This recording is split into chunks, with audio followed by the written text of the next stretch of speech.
Vous le connaissez pour le programme qui vous permet d'aller faire la étudier dans toutes les universités européennes, mais c'est aussi à cause de lui qu'il y a autant de tatouages Carpe Diem.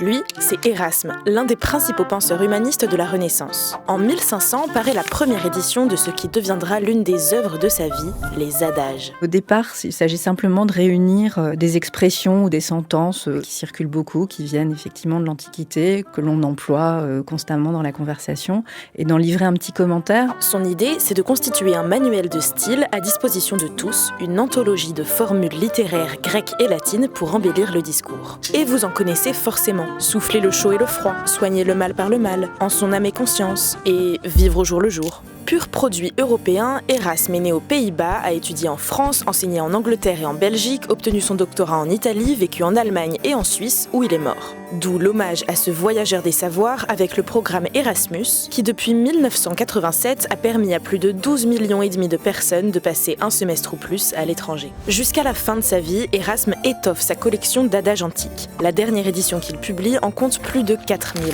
Il avait d'ailleurs tout compris au pouvoir de l'imprimerie. En Italie, il se lie d'amitié avec un célèbre imprimeur humaniste dont on vous a déjà parlé. C'est en 1508, dans l'atelier d'Aldemanus à Venise, que Erasme va en déployer toutes les virtualités en livrant des commentaires beaucoup plus longs, très érudits et qui sont en même temps l'occasion de commenter l'actualité, de réfléchir et de propager la sagesse antique. C'est le mot d'ordre de l'humanisme érasmien, rendre accessible la culture des anciens en la combinant à l'étude de la Bible, puisqu'Erasme était aussi prêtre. C'est ce qu'il a appelé la Philosophia Christi. Pour en savoir plus, c'est ici que ça se passe.